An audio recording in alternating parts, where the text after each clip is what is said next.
Si vous êtes dans l'objectif BBL pour l'année 2025, cette vidéo est pour vous. Ma chaîne est pour vous. N'hésitez pas à vous abonner, à liker et à commenter. Donc la vidéo, elle est rapide. C'est juste pour vous montrer 2-3 exos que je vais vous expliquer du coup au fur et à mesure de la vidéo.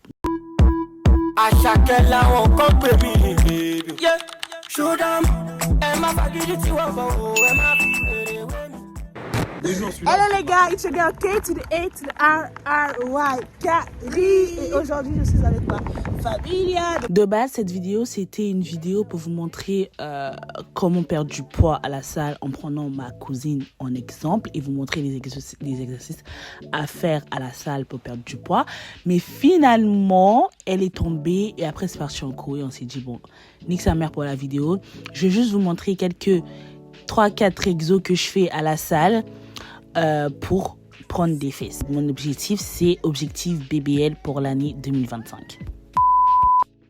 La première chose à faire, c'est de s'échauffer ou de s'étirer ou de faire les deux. Moi, je vous avoue que je m'échauffe plus que je m'étire, donc je m'échauffe direct à chaque fois. Et voici quelques exercices d'échauffement que je conseille.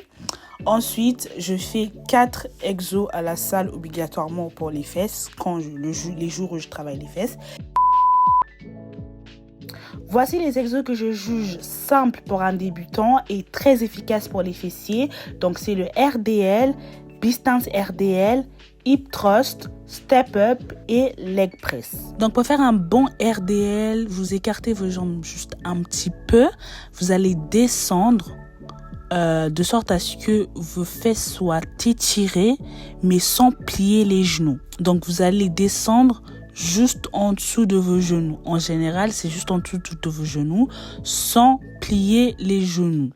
De sorte à ce que les fesses soient bien étirées et vous soulevez d'un coup.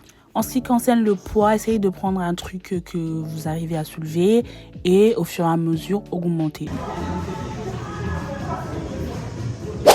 Pour le Distance RDL, c'est exactement le même principe, juste que cette fois-ci, vous allez mettre une jambe en arrière et le soulever un petit peu comme vous le voyez sur cette vidéo. Et si vous voulez, vous pouvez mettre votre deuxième main pour tenir le poids de sorte à soulager votre bras. On n'a pas envie de se mettre en difficulté non plus.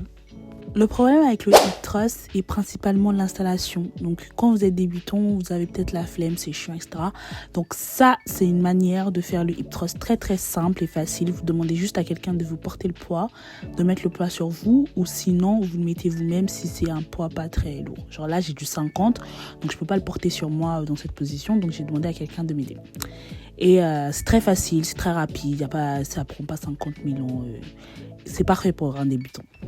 Next, on a le step up. Donc ça aussi, c'est une manière de le faire très simple. Mais il y a d'autres manières. C'est pas forcément la manière dont je préfère parce que je trouve que ça fonctionne. Enfin, je le ressens pas bien. Ça, c'est la manière pour les débutants.